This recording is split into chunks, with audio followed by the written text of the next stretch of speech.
Welcome to Girlies vs. TBR. I'm Alyssa. I'm Mari. And today we decided to talk about some book news, book drama, book tea. There's a lot going on, and so we want to yap about it. And some of them I haven't even heard about. Yeah. Until before this video. I was like, Alyssa, what? I am deep on the, book threads. I'm just like, what's going on? What? You said what now? Yeah.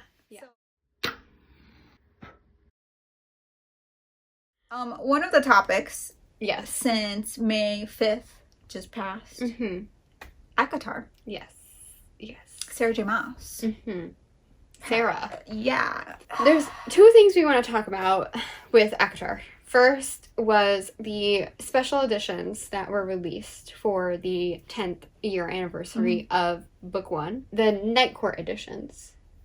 You've seen them. Yep. I've seen them. Black sprayed edge. Yeah. If you Black haven't seen them, we'll put a photo. Yep. There was a lot of discourse on this. What were your initial reactions? It was like, oh, it's cute. Yeah. But, it wasn't something that I wanted to buy. Yeah. I like ACOTAR. Yeah. But I was like, oh. I don't know. I feel like they could have done, if it's 10-year anniversary, I feel like they could have done a little bit better. Yeah. I don't know. Yeah. When I saw it, I was like, oh, I'm going to buy that. Right. And then I liked the idea that it's a Night Court edition. I liked that they were all black. And I liked that they said Night Court edition on the back. And then I saw them in person, which we'll try to insert a photo of what they look like in person. Because then I saw them in person and I was like, oh, I don't know if I want that. Yeah, no. Yeah. The black sprayed edges. The quality of it is not good. At all. Yeah. It's not evenly sprayed. Yeah. So it's scraped up in some areas and it's it just patchy, didn't look kind of faded. Yeah, it didn't look good. It was a quick job. Yeah. Which I mean Bloomsbury, you knew that the 10th anniversary was coming up for a while. So I don't know why it seemed like it was so rushed. There was no illustrations. Yeah. There wasn't any additional content or anything, right? No. Not that I know of. There wasn't commissioned art, which usually for any special edition, I love commissioned art for anything. Yeah. And if you have when you open it up, there's some books that have immediate art. Blood of Hercules did it. Yeah. They could have done something full color, that. Art print, in the first page of the book. They could have done something like that. Or if they were going to do, a special edition, they didn't even, do the inside, anything different. They could have done, a night sky or the end something. papers. Yeah. Or whatever, but on something. paperback, yeah. I feel the sprayed edges could have also been done a little bit better. They could have done maybe, black metallic. I've seen some metallic ones. That would be nice. That would be amazing. Or even, stenciled with the mountain and the stars. Or, a quote from the book. Or, I don't know. If you wanted to, face it out, the other way. Yeah, edges out. That would have been nice. Yeah. Yeah. Ooh. Or if, across the whole thing, it had the mountains, Ramiel, and then the 3 stars. I feel that would have been really cool, too. Across the whole set of books. Yeah. That would have been nice, too. Yeah. Or they could have, paired it, the black. Is there silver? Are the words silver? Or is it black, too? I think the words are, a darker silver foil. Yeah, I feel they could have incorporated the foil color into the sprayed edge as well. Yeah. Or something. I don't know. It was just very, it was cute. It was a cute idea. Yeah. But I think for such a big series and how a lot of people on TikTok and everybody, it blew up. Yeah. It got a lot of people into reading. Yeah. But yeah, I don't know. Once I saw them in store, I was I feel we could have done a little bit more. So I ended up not getting them. No, I didn't. Yeah. I didn't want to. I don't hate them. I know there's some other creators that were really upset. I mean, I like the idea of Night Court and they're all black. I get it. I do like that. I do like that idea. Maybe they should have done it with someone else.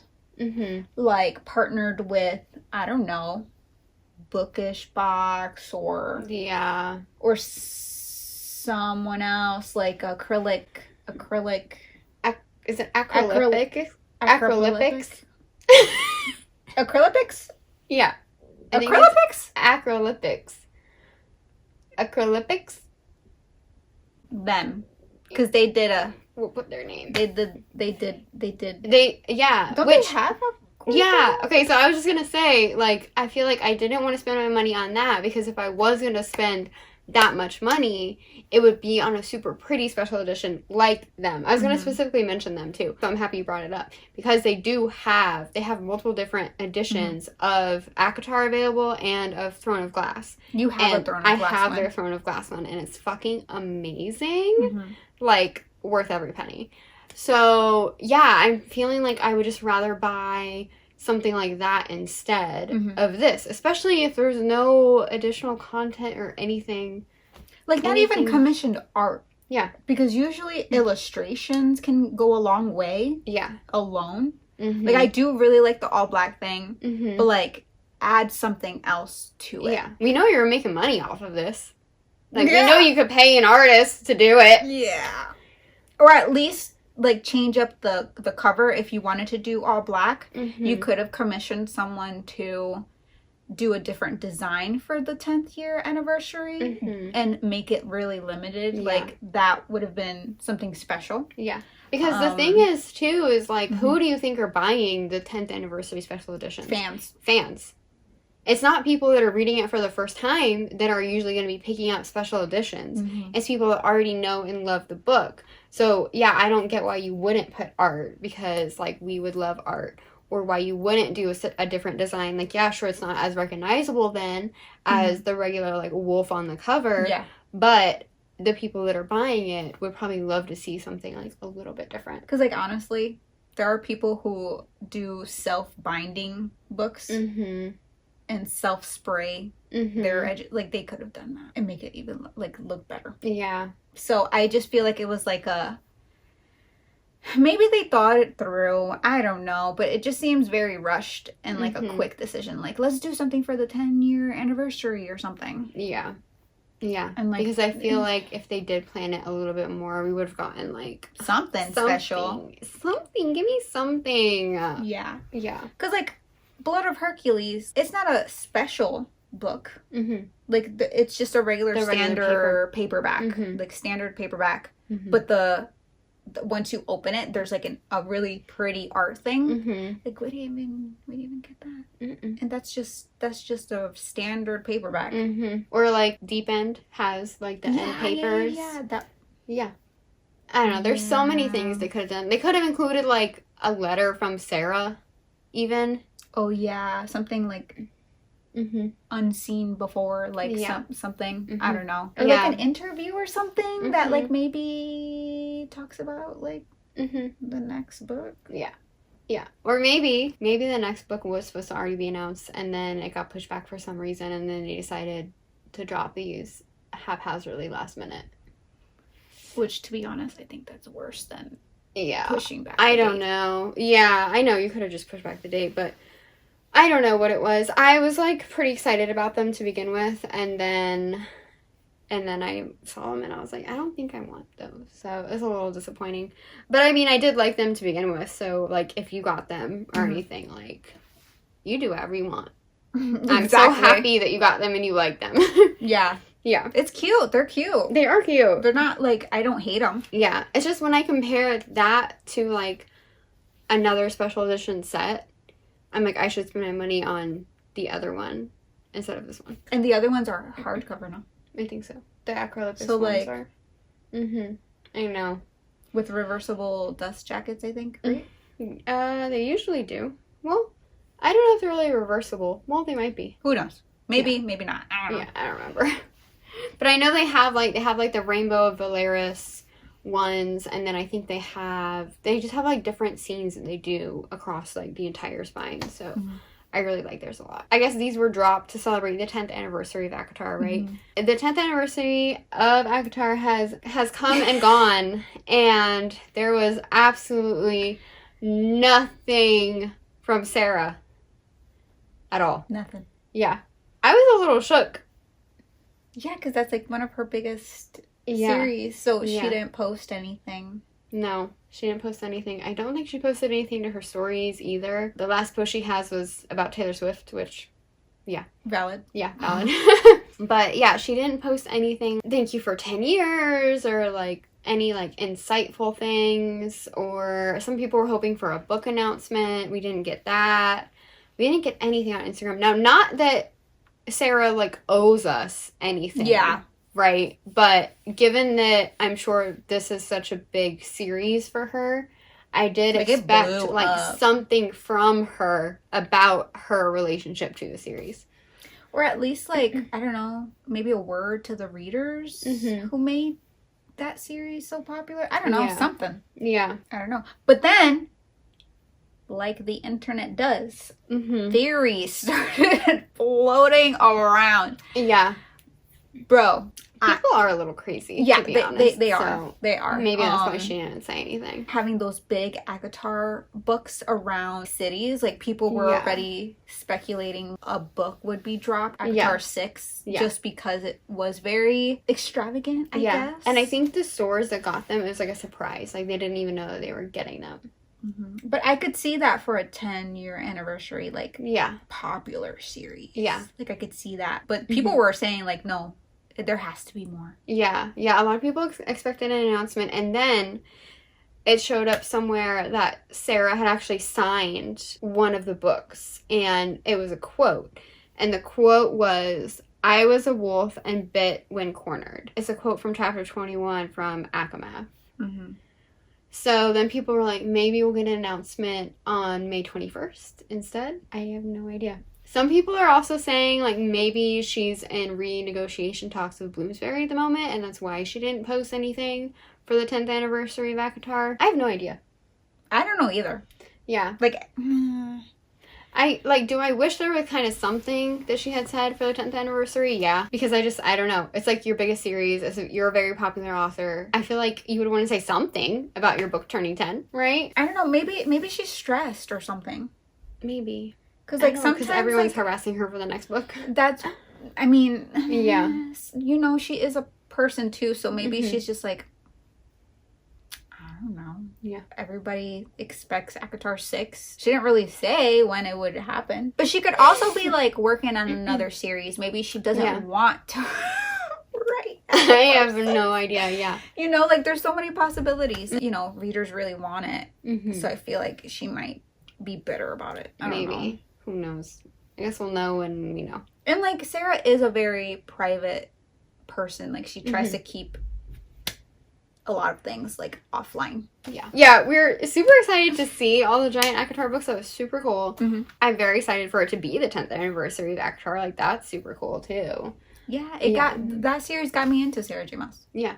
So, like, I appreciate it for what it did. And it's so good. Yeah, we'll see when we see. We'll see when we see, and we won't get upset. Yeah, that's the most important. It's like, these are our opinions, but, like, they're not that serious. No. Like, it's not that serious. Like, this is just for us to talk about things, have a little chit-chat, our opinions. We're strangers on the internet. Yeah. We don't, our opinions are not, you know? Yeah. So, nobody get upset. It's just chit-chatting. Chit-chatting. The thing that we should get upset about, though, is the next topic that we have to talk about. Which I didn't know was a thing. Yeah. I didn't know it was a thing until Alyssa brought it up, and I was like... Yeah. Okay.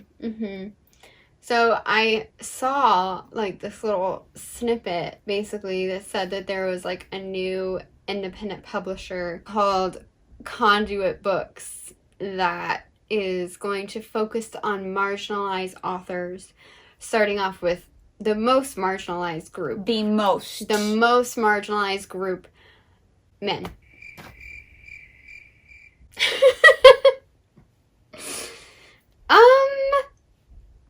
It's like we forget history sometimes, right? It's like we forget women couldn't even publish books. Now, what are we upset that, like, women authors are taking over the market? Women are the ones buying books. I just, I don't know. I was a little bit confused and just confused on this whole thing. Because, like, what do you mean marginalized? I don't know. What are you talking about? Like, even when women tried to get published, like, they had to write under male names. So, I'm just confused as to, like, how they want to be oppressed so bad. Yeah. Like, what is happening? Like, that's not historically, systemically. Yeah. It's not. Yeah. Yeah.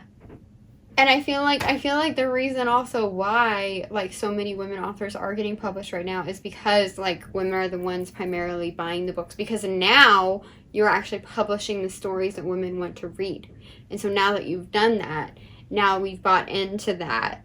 Now it's a problem because we're doing it too much. It's where the market is. It's where the money is coming from. Like, I don't know. Yeah. If men wanted to support male authors, then they should go buy the books. Male authors, go buy the books, go read the books. If you wanted to, like, maybe, you know, publish stories from gay men, publish stories from trans men, publish stories from, like, men of color stories, then okay. Yeah. All the power to you. Yes. But also I don't think that's the point of this publishing. It didn't seem like it. Like, the article you were talking about, like, I did not get that vibe. Nope. Not that vibe. Nope. At all. Nope. And can we just say the men in mystery and thriller, they're the ones that dominate that. Men in fantasy and sci-fi, they dominate that. Like, Brandon Sanderson. There's a cat. Oh my god, a kitty! I'm so sorry. Sorry. Don't let your cats outside. Okay, we got distracted. We're back. Yeah. You were saying Sanderson, like, dominates fantasy. Yeah, Brandon Sanderson. Yeah. He's a big one. Like, I don't understand. Like, there's authors that are pretty big. So, I don't know what we're talking about. Yeah. But I guess the thing, too, is, like, okay, but women also had to read a lot of these male-dominated stories. Like, in school, a lot of the stuff we're reading is from male authors. Before, like, women were the majority of publishers, a lot of times that's, like, mainly what the option was, right? So now it's like we have an option to read stories that are about us, that have our experiences in them and stuff like that, and stories that uplift women. So that's what we're buying now. They're just mad. Like, we just can't have anything. We just can't have things, yeah. Yeah. Also, like, maybe if male authors stopped writing, like, pretentious-ass stories, like, they would be read more. Yikes. Like, I don't know. Like, whenever I think of, like, the most popular books that men buy, they're always books that I'm like, that's a red flag. Again, they just want to be oppressed so bad. Yeah. That's my opinion. Yeah. If this is even the route that they would be going, the only thing that I could say that maybe we need more male authors in would be YA, like teen books. Yeah. I feel like we do need more teen books because I feel like a lot of boys feel like they have to go from reading, like, younger books to straight, like, adult books. And I could see that, yeah. maybe that's also a problem with, like, we're not teaching boys that they can also read and enjoy stories written by women. A lot of young girls also, like, in school and stuff, you have to read books written by men. It's that they're just, like, not willing to read other stories that are not written by men. Or, I mean, yeah, I do feel like we do need some more, like, teen boy authors. But, like, even, like, Suzanne Collins... Yeah. The Hunger Games. Yeah. That is not just a girl book. Yeah. You know what I mean? Yeah. So, again, it's like you just don't want to read books by women. Yeah. You know? Yeah. Like, or it's about like, female main characters. Yeah, because it's not really... It mostly focuses on society. Yeah. Like, the society and the corruption of government. Like, it's just... Yeah, that's, like, the main part of that series. You know? Like, we don't really get a lot of, like... Yeah. She gets her period. Like, there's nothing... Boys do need to learn to put themselves in the shoes of female main characters when it is something like that. Because you have to, like, learn how to relate to women, and like maybe that's the bigger issue, is that young boys are not taught to be empathetic toward women and their issues and things that they go through because they're not reading those stories. So if you're not putting yourselves in the shoes of the main characters that are going through this, then you're not understanding those issues when you get older, and you're also probably not seeing women as main characters. Or as people. Which leads to that. Yeah. Yeah. Could lead to more harm. Yeah. Mm-hmm. Mm-hmm. So, speak on it, Alyssa. Speak on it. Yeah. So I don't know. I don't think we necessarily need a publishing house that is mainly going to be publishing stories from men, unless they are, like, again, a truly marginalized groups of men. Yeah. Yeah. But that wasn't really in there. Like, in the article I was reading it wasn't about. that vibe. No, it wasn't. I guess we'll see what they actually end up publishing, if anything. Next, again, we have men entering women-dominated spaces. Why did they do it? I don't know. We don't want you there. I didn't even know about this either. I'm just like, Alyssa, I'm just telling you the book news. What are you talking about? This is the segment where Alyssa tells Mari the book news. Yep. So we recently got news that a ex-NHL player, that's hockey for anyone that doesn't know a lot of sports or doesn't like sports romance, an ex-hockey player is going to be like co-authoring a hockey romance book, which... Okay, in hindsight, it sounds kind of cool.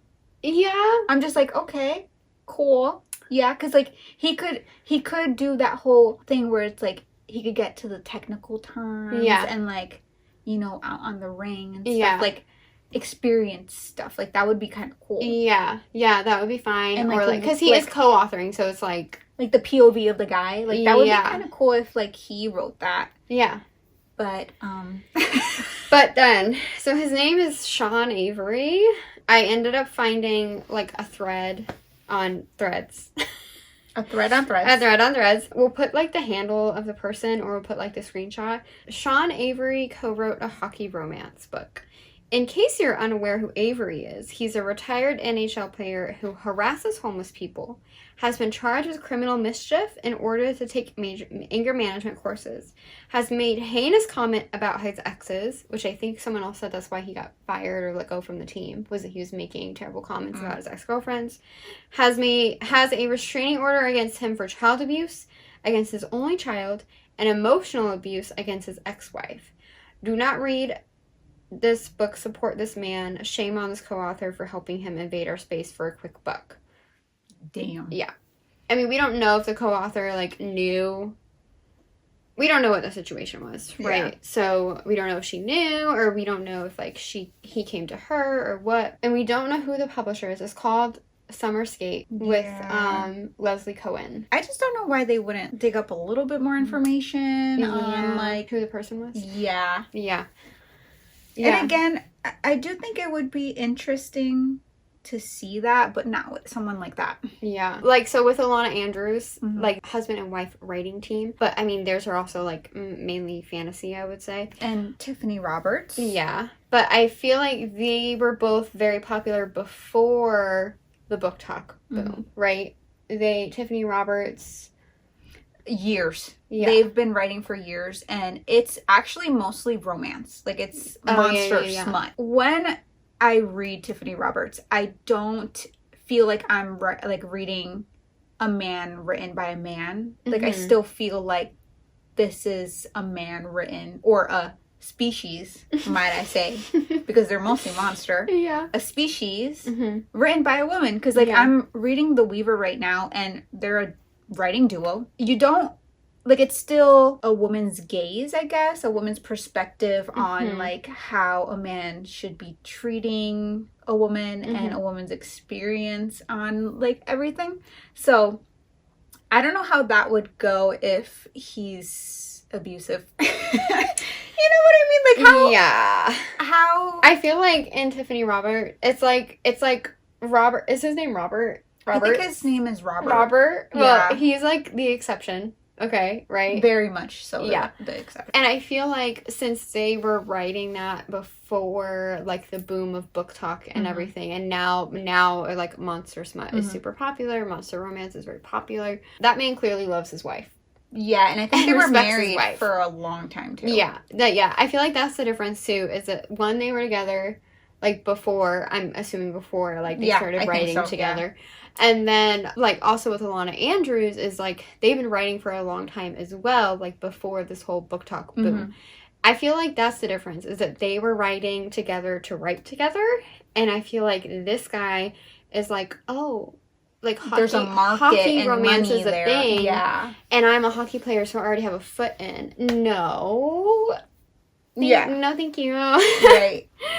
It's like, that's not, like, I feel like there was not really good, like, I feel like he was just using the market to make money, and not because he actually wanted to, like, legit write a book about hockey romance. And again, if someone else wants to do it, another hockey player, and actually is genuine about it, then sure. How are you gonna write a romance book and treat women like shit? Are you serious? Yeah. Like, are you serious?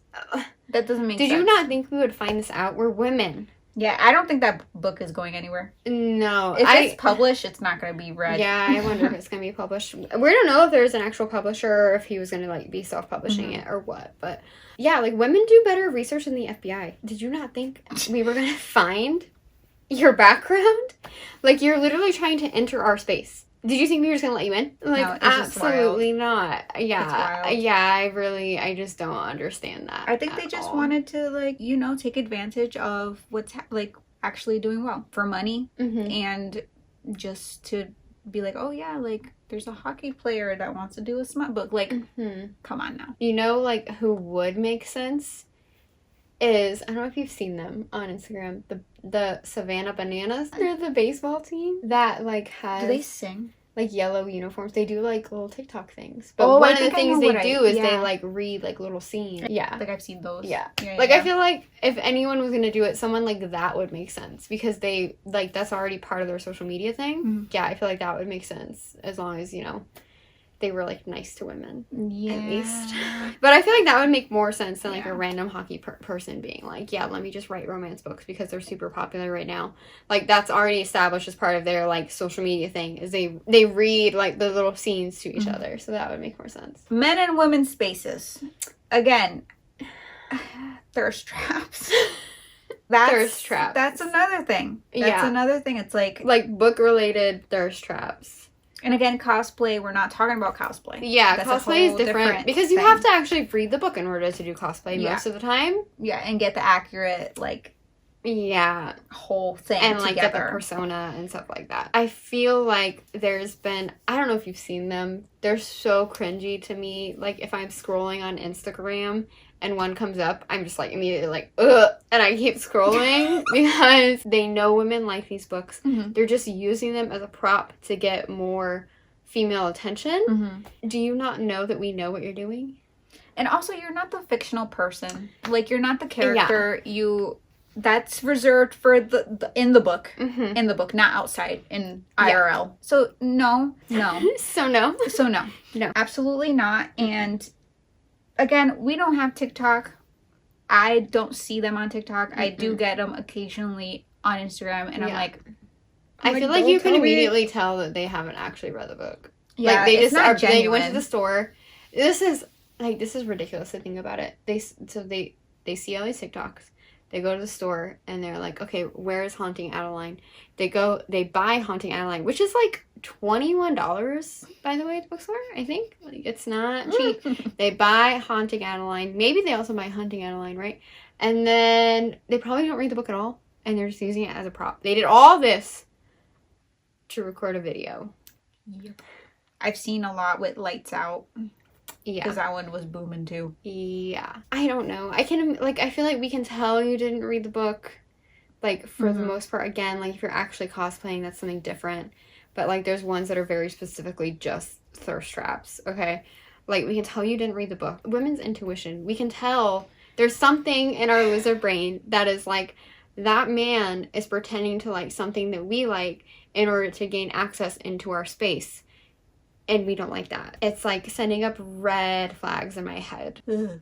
It's like cringe, you know? Like, yeah, it is very cringy. I like it when it's in the book and the fictional man is saying it, doing it. Yeah. Just leave it in there. Because that's not a real man. It's not. That's a woman writing as a man's perspective. Exactly. Can women not have anything for themselves? Right. We don't get anything. Can you just like, you just stay over there. Just let us enjoy. We're reading it because it's like women's experience in relationships, women's experience in real life, and like stuff like that. You know, a fictional representation of those things sometimes, but like we could resonate with it as well in real life. And it's like, can you just stay out of it? Yeah, they want to ruin it. Yeah. Why ruin it? Just stay in your lane. Yeah. Okay. When I'm in the bookstore, like I see guys seeing the titles and sometimes they like laugh and like pick up the book and they're like looking through the pages and it's like, that's not cute. Yeah. Like you're laughing at it, but it's like, it's something we like. I've like overheard conversations of like people like looking through the book and like being like, oh my god, I found this scene, you know, whatever. And I'm just like, can you not? Like, this is not for you. If you, like, are making fun of it, it's not for you. Please, leave romance. Yeah. Like, please, just leave it. Just leave the bookstore because you probably can't even read. Why are you there? Why are you at the bookstore? Get out. All right, our last topic of the video is Silver Elite by Dani Francis. I had no idea this book was coming out. Yeah. And then it was everywhere. Yeah. Like, that, it was very sudden. There was no anticipation up to it being released. It was released May 6th. You sent me something, and I was like, where is this all coming from? Yeah. I, like, hadn't heard anything about this book at all, and then I feel like 5 days, a week before it came out, all of a sudden I saw like so many things on Instagram about it, and I was like, whoa, what? And then like it was like the book was already here. Like it was so strange to me. And then I saw a whole bunch of stuff as well about concerning how they were advertising the book. So basically it's a dystopian romance. They're basically advertising it as like Hunger Games for adults, like Katniss Everdeen, but for adults. And I feel like a lot of people are saying that's not really true. Like, are they just trying to use Sunrise on the Reaping to, like, profit off of it? Which, I mean, if it's similar, like, okay, I get it, because a lot of Hunger Games crowd is now adults. So, like, we're into more, like, adult books, adult fantasy, adult dystopian romance, I guess. Like, I get it, but a lot of people were also saying that it's doing a disservice to Hunger Games, because Hunger Games talks so much about, like, oppressive government, like, overthrowing the oppressive government, and, like, corruption and everything, and it goes so deep into that, and I saw some reviews that were like, this book does not really do that. This book is like, oh, the government's oppressive, but, like, the guy is super hot, though. Yeah, it's not the same point that they're making. And again, there are other dystopians that they could have compared it to. Like, I haven't read The Uglies, Matched, or The Selection, but I feel like those are more romance-y. Like, yes, they have the dystopian aspects and, like, obviously the corruption of government, but I think it leans more towards romance compared to Hunger Games. Hunger Games is like, that is read in schools now. Like, I read the first book in middle school. I don't know if I would compare that to a romance. Yeah, I have no idea. I don't know. And I didn't even know anything about the actual book and what it's actually about. And so I wanted to read a little snippet of it. It says, in this first book of a sizzling dystopian romance series, psychic gifts are a death sentence and there are rules to survival. Trust no one. Lie to everyone, and whatever you do, don't fall for your greatest enemy. I am not getting Hunger Games from just that one line. Like, that's nothing. And then, like, the hardcover, the first edition hardcover, is really pretty. Like, it has silver foil page edges, a premium dust jacket with foil, and a gorgeous interior map illustration. So It is really nice. Like, I did see it in store the other day. And just reading the synopsis, I don't think I would use Hunger Games. I just thought it was, like, really strange how I didn't see a lot of, like, publisher advertisement for it or, like, reviews or anything like that. And then all of a sudden, like, I don't know, the publisher all of a sudden was like, oh, this is not getting attention. Like, let's get like influencers on this. Yeah. I'm not sure. And so I guess we'll have to wait and see, like, when more people read the book now it's out, like, what the mass consensus is. Like, and, what reviews. they actually think. Yeah. Yeah. And, like, one of our friends is going to read it. So I really like dystopian books. And if there's romance, I would definitely give it a try. But if our friend reads it first and finishes it, I think I'm going to go based on what she thinks. Yeah. Because I don't know. I think the whole thing was pretty strange. Because it was very sudden. Like, I literally have not heard of anything. Yeah. And usually there is, like, anticipation. And, like, I see book influencers, like, actually talk about certain things. Like, yeah, I got this arc. Yeah. And, like, it's going to be so good when it comes out and stuff like that. And I wasn't seeing that. And, again, it could be the algorithm. Yeah. Like, let us know if you guys had seen stuff about it, like, before, like, more than a week before the release. Because maybe we just didn't get anything about it. I don't, maybe, like, more people that read more, like, sci-fi or more, like, straight fantasy maybe got more stuff about it. I'm not sure. It was just that it was, like, on the release, it seemed like it was a highly anticipated book, but, like, we had not seen any of the highly anticipation. We didn't. Again, we aren't on Book Talk. We don't have individual ones, and we don't have one for this account. So, again, it could have been very hyped on Book Talk, and we just, we're not on it. So maybe that's why we missed it. Maybe it just didn't make it over to Instagram yet. Yeah, so I don't know. I just am really curious as to what the book is actually like when more readers get to it. Basically marketing it as Hunger Games but with sex is, like, so weird. It's so weird.